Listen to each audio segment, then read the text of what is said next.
Citoyennes et citoyens, vos voix comptent. Radio Cotonou vous donne la parole pour recueillir vos préoccupations, satisfactions et suggestions.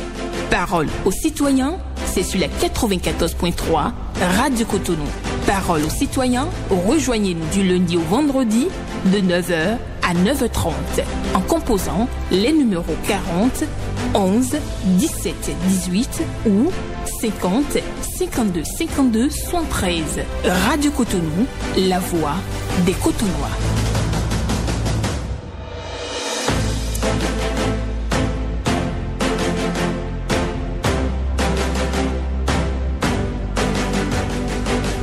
Parole aux citoyens.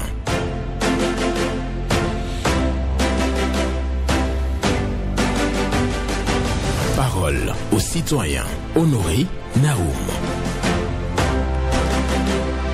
Les leçons de la vie se donnent tous les jours, mais les moments difficiles permettent de mieux les comprendre. Les leçons de la vie se donnent tous les jours, mais les moments difficiles permettent de mieux les comprendre. Une pensée de Thomas Gatabazi pour votre méditation ce lundi 20 janvier 2025. Bonjour à toutes et à tous. Vos préoccupations, satisfactions et suggestions sont attendues au numéro 01 40 11 17 18 pour les femmes, 01 50 52 52 73 pour les hommes. Pas d'attaque personnelle et vous prenez la parole en toute courtoisie sur nos antennes. Ghislain Gbangba sur la mise en onde, Michel Ounon pour le point et à la présentation, Benjamin Honoré Naoum. Les leçons de la vie se donnent tous les jours, mais les moments difficiles permettent de mieux les comprendre. Voilà, bonjour à vous. Bonjour, excellent journaliste, monsieur Naoum et son technicien du jour, notre Alain Foka. Paul Chaudaton. Que les membres de nos ancêtres te protègent et que le Dieu suprême te protège. Amen, amen. Nous vous écoutons ce matin. Ma première préoccupation de ce matin, pourquoi la candidature de notre frère Camille Seba fait peur? Ça ne doit pas faire peur à qui que ce soit. C'est un citoyen béninois, non? Même s'il a le passeport de l'AES, il peut y venir déposer sa candidature, non? Il est dans quel parti? L'électorat béninois ne choisit pas comme ça quand on brille sur les réseaux sociaux. Hein. La mentalité béninoise, c'est toute autre chose. Vous pouvez même crier dans tous les temps et autres là, mais le Béninois ne fait pas son choix de cette manière-là. Hein. Nous connaissons bien le Bénin. Mais laissez-le de 26 être candidat des démocrates. Allez aux élections. Et il n'y a pas de souci. Pourquoi tout cette polémique là? Il ne me fait pas peur. Hein. Il n'a qu'à descendre pour être candidat. L'autre sujet, M. Naoum, ça concerne le troisième mandat de son excellent Patrice Talon. Mais quand ils vont finir avec ce débat-là, le chef de l'État a parlé, le porte-parole du gouvernement a parlé, ils ont tout dit. Ils disent c'est mentionné dans la Constitution que nul ne peut de sa vie. Malgré ça, qu'est-ce qui fait peur? Tout simplement, M. Naoum, le Béninois n'aime pas la rigueur. Quand vous mettez tout dans la rigueur là, pour le développement de ce pays-là, le Bénin n'aime pas ça. Il y a évolué à marcher, l'excellent Dr Bouya a marché dans ce pays, non. L'excellent Nice Fort Edouard a voulu mener la lutte contre la corruption. Vous avez vu, non? Donc le Béninois n'aime pas la rigueur. C'est tout simplement ça qui fait peur. Merci à vous, monsieur Naoum, que Dieu te protège, le personnel de la radio Cotonou. Amen. Merci beaucoup à vous, Paul Chaudaton, pour votre passage ce matin, pour nous parler, bien entendu, de la candidature de Camille Seba. Pour lui, hein, ça ne doit faire peur à personne. Quelqu'un est là, c'est ça? Bonjour. Monsieur Naoum, bonjour. Bonjour, Patricia Assélé. Merci, c'est moi. Et le week-end? Je rends grâce à Dieu. D'accord. C'est une seule préoccupation, monsieur Naoum. On y va. Arrivé à Katopa, tout est cher. Cher. Notre que nous utilisons aussi est cher. Gingembre, tout est cher. Oignon, piment, tout. Même le clé. Mais à ma maison, il est bouillon. Tout est cher. La ministre, la carte de corps, la carte revoir. Ce sont nos produits fusillés. C'est nous-mêmes qui les utilisons. Ça, c'est trop cher. La vie coûte cher. C'est ma seule préoccupation, monsieur Naoum. D'accord. Merci beaucoup à vous, Patricia Assélé, pour votre passage ce matin. Elle est venue ce matin pour dénoncer donc la vie chère dans nos marchés et surtout donner l'exemple d'Antokpa, marché d'Antokpa où tout coûte cher, même les produits locaux. Bonjour. Bonjour, monsieur Honoré Naoum. Bonjour à vous. Hugues Povy, c'est ça? Merci beaucoup, soyez bénis. D'accord. Monsieur Honoré Naoum, s'il vous plaît, rappelez-moi la pensée du jour. La pensée est simple, à retenir. Les leçons de la vie se donnent tous les jours, mais les moments difficiles permettent de mieux les comprendre. C'est une vérité. C'est une vérité. Et j'interpelle tout le peuple béninois que les pensées du jour que vous emmenez, que ça soit des pensées pour chacun de nous, pour que nous puissions tirer le son de ça. D'accord. Parce que moi, à chaque fois, je tire le son dedans. J'interpelle tout le peuple béninois de tirer des leçons dans les pensées du jour. D'accord. Merci. Et ma deuxième préoccupation, je ne peux jamais arrêter de parler de ma commune, précisément Crélier. Parce que nous sommes dans le besoin. Et lorsque nous sommes dans le besoin, nous devons demander. Nous demandons très respectueusement le bon âge. Que le bon âge vienne à Crélier. Et aussi, on veut aussi un marché, même si ce n'est pas dans Crélier, donnez-nous un marché au niveau de Tori. Ça nous fera beaucoup plaisir. Ça va faciliter la tâche à nos femmes. Et en ce qui concerne aussi le commissariat de Crélier, on ne peut pas mettre le commissariat de Crélier, la mairie ensemble.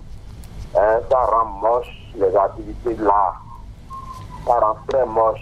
Même le gars de l'eau se trouve dans la même maison. Et ça perturbe beaucoup. Je demande à nos autorités de penser à ça.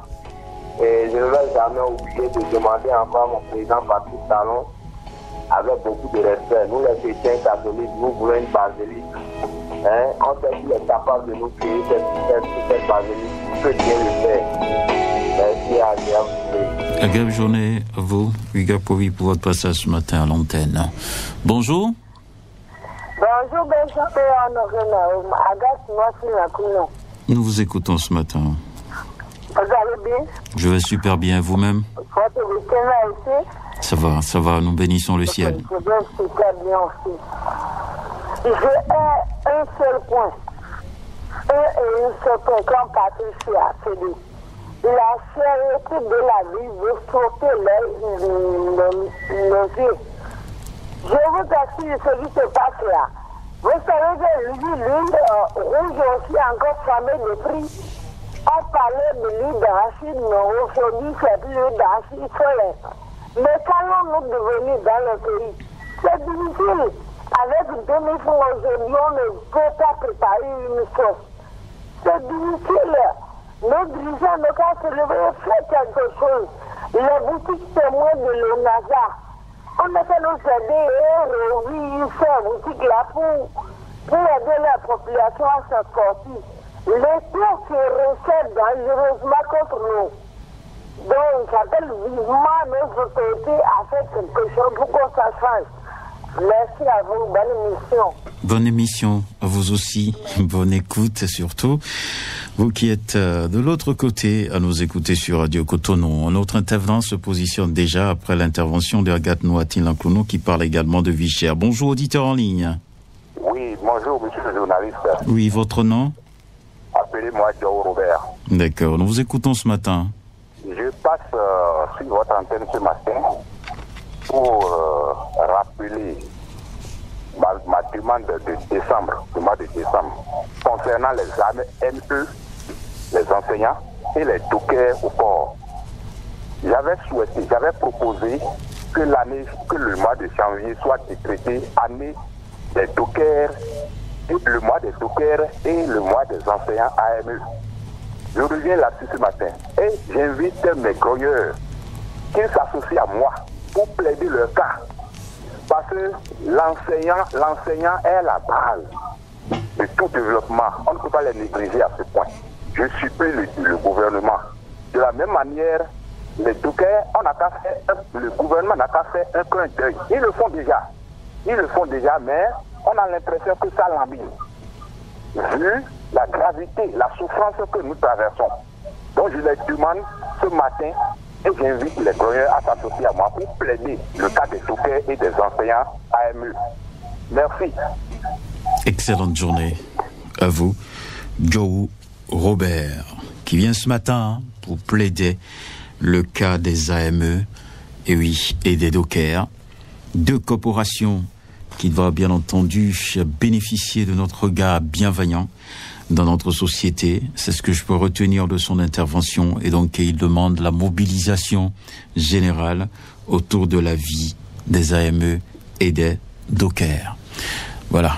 Donc, le message est passé. Merci à vous, Monsieur Joe Robert, pour votre passage ce matin sur Radio Cotonou. La pensée du jour, je rappelle ça rapidement. Les leçons de la vie se donnent tous les jours, mais les moments difficiles permettent de mieux les comprendre. C'est une pensée. Quelqu'un est là? Bonjour. Bonjour, monsieur le journaliste. Gervais José. Depuis Yemi Kodi, la voix d'une masse qui crie pitié. Merci beaucoup à vous. Merci de nous rejoindre. Je passe par-ci pour le président de la République par rapport à sa position, sa décision, c'est-à-dire radicale, au point titre, c'est-à-dire à la frontière du Nord, par rapport à ce que nous avons subi. On n'a pas besoin de le dire, parce que c'est des secrets professionnels et des secrets qu'on ne doit pas livrer à tout moment lorsque des dirigeants de haut niveau prennent des décisions comme ça pour pouvoir assouvir un peu à nos difficultés. Merci au président de la République. Tout le monde voit l'histoire reviendra, monsieur le président de la République. Je reviens sur le problème de Yemi Kodi, la traversée de Yemi Kodi. Il va falloir nous faire quelque chose, va se passer aussi la traversée de Yemi Kodi. Et les jeunes du Yemi Kodi, sortez, c'est en ce moment. Il ne faut pas demander cela, n'attendez pas seulement l'arrivée des élections pour pouvoir seulement courir derrière les petits pains, les t-shirts et les 1000 francs. Non, c'est maintenant qu'il faut le faire pour pouvoir sortir Yemi Kodi de l'Onier. Merci, monsieur. À bientôt. À bientôt. Merci beaucoup à vous, Gervais José, qui parle de la fermeté du président de la République par rapport au terrorisme dans le Nord. Et oui, pour lui, c'est une bonne chose. Il faut rester ferme. Et aussi, la traversée de Yemi Kodi, qui est réclamée par Gervais José. Il est revenu là-dessus encore ce matin sur nos antennes. Quelqu'un là, on va le prendre. Bonjour. Monsieur, bonjour. Eugène Ewaignon. Oui, monsieur. D'accord. Vous allez bien? Oui, ça va. D'accord, nous vous écoutons ce matin. Je m'en fous de 2026. Oui, je m'en fous de 2026. Je suis dans le temps de Dieu. Limogeage par-ci, emprisonnement par-là, intimidation et peur, panique comme leitmotiv. Comme si tout cela pouvait changer la nature logique et intrinsèque des êtres, des choses et des actes. Comme si le mensonge pouvait se transformer en vérité, comme si le mal pouvait engendrer conséquemment le bien. Les analyses et les supputations vont de leur plume et leur parole. Pour moi, donc le quotient intellectuel est bien en dessous de la moyenne. Ces analyses sont trop compliquées. Ce que je sais, c'est que les lois divines sont implacables, indomptables et infalsifiables. Le faux ne peut engendrer le vrai. Vous êtes ce que vous faites et ce que vous faites, vous faites. C'est pourquoi je m'en fous de 2026. Cette échéance égrenée par la montre de l'homme m'indiffère. Chacun écrit consciemment ou inconsciemment sa chronique, soit celle de la victoire, soit celle d'une défaite annoncée. C'est pourquoi je m'en fous de 2026. Sentinelle, que dis-tu de la nuit? Et la sentinelle de répond, je cite, la nuit est longue, mais le jour vient. Je m'en fous de l'heure. Qu'il fait, je n'ai pas de monde. Je m'en fous de 2026. Oui, je m'en fous de l'heure de votre 2026. Excellente semaine à vous. Merci à vous. Eugène Ewaignon, qui est venu ce matin pour dire qu'il s'en fiche pas mal de 2026. Il n'a rien à faire avec 2026. Nous sommes encore en 2025. Et nous gardons la foi, la santé pour traverser donc l'année 2025 avant de commencer à parler de 2026. Voilà. Merci à chacun et à tous. Merci à Eugène et Wagnon pour votre passage ce matin à l'antenne, j'allais dire. Les leçons de la vie se donnent tous les jours, mais les moments difficiles permettent de mieux les comprendre.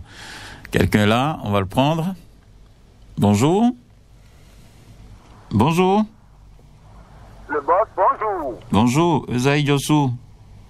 Bien sûr que c'est lui, je vous appelle de Cadion ce matin. D'accord, nous vous écoutons. Ce matin, j'ai 3 préoccupations. Ma première préoccupation va directement sur la voie quittant catholique de Diefa jusqu'à Diefa, Triboun. La voie là s'est dégradée complètement. Et on est en train de parler.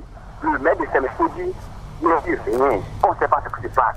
Donc tous les maires de Séméfodi sont en l'écoute. Toute la voie qui est dans Séméfodi, qui est en dégradation, qu'on est en train de parler là, il n'a qu'à venir dire quelque chose. Sinon, ça n'est pas du tout normal. Deuxième préoccupation, il y a certaines sociétés privées qui ne déclarent pas les employés. Et j'interpelle DG de CLSS pour qu'il n'a qu'à envoyer les gens, pour qu'il n'a qu'à faire audit pour voir ces gens de sociétés. Il y a plein de sociétés. Il y a beaucoup de sociétés, moi, et c'est il y a beaucoup de sociétés qui n'ont pas encore déclaré de l'employé, c'est pas bon. Troisième pour finir, au 2e arrondissement. Et si tu veux faire 4 CIP, on va te dire que l'appareil ne fonctionne pas bien et on va te faire, tu vas traverser la voie pour aller sur une dame là-bas et c'est la dame là qui va tirer ça et la dame là va prendre l'argent, tu vas prendre 600, alors que tu as déjà payé. Ce n'est pas du tout normal. Au 2e arrondissement, il n'a pas changé ce système. Merci beaucoup le boss. Bonne journée. Excellente journée. À vous aussi, Esaïe Yossou, pour votre passage ce matin. Lui qui nous rappelle qu'il y a des voies dégradées à Diefa, dans la commune de Séméfodi, et demande donc la réaction du maire à propos non-déclaration des employés à la Caisse nationale de sécurité sociale. Il demande que la Caisse puisse donc diligenter des missions de contrôle au niveau des entreprises qui ne déclarent pas leur personnel. Et 2e arrondissement de Cotonou à Nip, ça traîne de l'autre côté. Et oui, les papiers qui sont demandés, vous payez déjà pour avoir ça, mais vous êtes obligé de payer à côté chez une dame pour l'impression. Pour lui, il trouve que c'est pas bien. Bonjour. Oui, bonjour, grand frère Henri. Votre nom? Daniel Agossou, c'est ça? Oui, c'est ça. Ok, c'est un plaisir de vous retrouver ce matin. Oui, c'est un plaisir pour moi pour vous écouter tous les matins. D'accord, nous vous écoutons. C'est quoi? Je vais dire à l'État ou dans notre pays de nous faire les ponts là où on peut faire des petits partout là, de nous faire ça. Parce que on commence pas, je constate qu'ils ont commencé par arrêter les gens parce qu'ils font des pipis au bord de la voie, c'est pas bon. Oui, c'est pas bon. On peut faire pipi. Là, je demande à... Donc vous réclamez les toilettes publiques? Oui, les toilettes publiques. D'accord. Je fais ça avant de commencer par arrêter les gens. Ok. Mon deuxième sujet pour quitter dans 340, je demande pardon de nous sauver. Parce que ça ne va pas. On dort beaucoup dans les ateliers, c'est pas bien. Bonne journée, que Dieu vous garde. Amen. Voilà, excellente journée à vous. Il demande à la fin des travaux, il faut conduire vite les travaux de réalisation de la voie 40 qui se trouve à Papa dans le 4e arrondissement de Cotonou. Il a toujours martelé sur nos antennes, Daniel Agossou. Il est revenu donc ce matin là-dessus. Il faut accélérer les travaux pour permettre aux ouvriers de trouver à faire. Et oui, il réclame aussi les toilettes publiques. Il demande la réalisation des toilettes avant de commencer à interpeller les citoyens qui urinent partout sur la voie publique. Bonjour. Monsieur Naoum, bonjour. Oui, Clément Soclé. Affirmatif. D'accord, nous vous écoutons ce matin. Merci. Actuellement, je suis non loin de Canry. D'accord. À Cotonou. Voilà. Je vais emboîter les pas à M. Agossou Daniel. D'accord. En demandant à la municipalité de Cotonou de nous installer des toilettes publiques. C'est très important. Très important. le conseil à la tête le maire Luc Tondi à Tropo, ils n'ont fait à ça. Ils n'ont qu'à vraiment penser à ça. Deuxième préoccupation, je demande au gouvernement du président Patrice Talon à quand la réouverture de l'ONASA. Monsieur Naoum, l'ONASA aidait la population. Donc, monsieur le président, si c'est pour une vérification que vous avez fermée, nous vous demandons la réouverture de l'ONASA. Parce que quand nous parlons de la vie chère aujourd'hui, l'ONASA nous aidait à acheter des riz moins chers, des maïs moins chers. Donc l'État n'a qu'à beaucoup penser à ça. Ce sont des deux préoccupations. On le dit à vous, c'était Clément Soclé. Merci, excellente journée à vous aussi. Clément Soclé, qui réclame aussi les toilettes publiques dans la ville de Cotonou. Il demande aussi au président de la République de procéder à la réouverture de l'ONASA, ce centre qui permet donc aux pauvres d'acheter facilement donc les produits vivriers en période de soudure. Il demande que la réouverture soit faite pour soulager les populations, surtout en cette période de vie chère. Bonjour. Bonjour, mon cher Naoum. Moussa Lidou. Affirmatif. D'accord, nous vous écoutons ce matin. Mon cher Naoum, c'est sur votre antenne Radio Cotonou que je tire souvent des coups de chapeau à nos hommes pour ce qu'ils font dans ce pays. Je dis souvent que si c'est bon, ayons le courage de le dire. Si c'est aussi mauvais, ayons aussi le courage de dénoncer. Nos hommes en uniforme, ils font beaucoup de mieux, mon cher Naoum. Matin, midi, soir, un peu partout, au niveau des carrefours, nous les voyons plantés là. Je leur dis merci pour tout ce qu'ils font. Je passe par là en même temps pour dire aussi merci à la fondation Malé Hossou qui a aussi dit que le DG de la police et nos hommes en uniforme, ils font aussi beaucoup. Et c'est par là que le président de la fondation Malé Hossou et les membres de la fondation ont décerné une médaille de mérite au DGPR Soumaïla Alabi Yaya pour tout ce qu'ils font en ce qui concerne la sécurité de la population et de leurs biens. Je dis aussi merci au président de la fondation El Hadj Yankoub Malé Hossou qui fait aussi beaucoup dans le pays. Cette fondation est là pour la paix. Cette fondation est là pour le pays. Cette fondation est là pour faire du bien à la nation. Je lui dis aussi merci pour tout ce que la fondation Malé Hossou fait aussi dans ce pays. Je passe par là pour dire merci à tous les hommes en uniforme pour tout ce qu'ils font. Du courage à eux. Allez toujours en avant. Ça ira par la grâce de Dieu. Merci à Moussa Lidou. Il est venu ce matin pour féliciter les hommes en uniforme pour le sacrifice. Et aussi, il remercie la fondation Malé Hossou qui a même décerné un prix au directeur général de la police républicaine, Moussa Labiyaya. Voilà, donc c'est ce qu'il nous dit ce matin. Donc il félicite tous ceux qui font quelque chose pour le bien des forces de sécurité publique dans notre pays, le Bénin. Voilà. Bonjour. Bonjour, Nao. Oui, votre nom? Monsieur Adiou Audrey.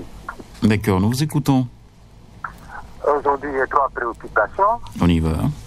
La première préoccupation, ça concerne toujours ma sollicitation à l'endroit du maire de Calavi pour qu'il nous trouve quelques voyages de sable sur le tronçon, la pénétrate de Hervier Khessa, passant par Mouzivier pour la maison des jeunes de Hervier. Parce que maintenant, les pluies n'ont pas encore commencé.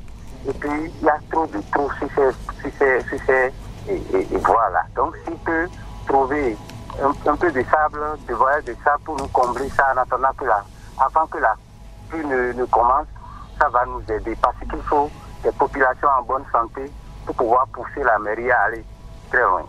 Je demanderai aussi à la mairie de Cotonou, pour ne pas dire au maire de Cotonou, qui est le maire de tous les maires, d'aider son jeune frère, Angelo, afin que notre sollicitation puisse avoir gain de cause.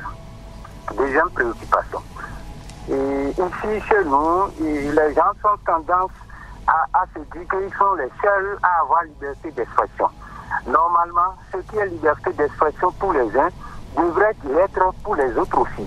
Vous allez voir que des gens se crient à tue-tête partout qu'il faut écouter le mandat d'un président, qu'il faut chasser un président, que le président là doit tout faire pour qu'il n'aille pas au bout de son mandat. Mais au même moment, ils sont les premiers à fustiger et à ne pas reconnaître aux autres, d'appeler le président à faire un troisième mandat. Je dis, si quelqu'un qui a un truc là, on va juste faire l'effort. Chacun va respecter donc la constitution de notre pays, le Bénin. Merci beaucoup à vous, Aliou André, pour votre passage ce matin. Je retiens fondamentalement que vous parlez de la liberté d'expression. Il faut que chacun soit libre pour défendre son opinion. Mais je vous invite quand même à veiller au respect de la Constitution de part et d'autre, hein, c'est important. Merci beaucoup à vous.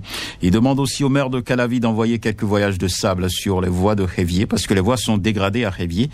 Et donc, beaucoup en parlent d'ailleurs sur nos antennes. Le maire de la commune d'Abomey-Calavi, vous êtes appelé donc à agir. C'est fini, non, pour aujourd'hui? Voilà. Merci beaucoup à vous. Excellente journée à chacun et à tous. Et je vous souhaite une bonne semaine à l'écoute des programmes de la radio Cotonou. Voilà. Merci.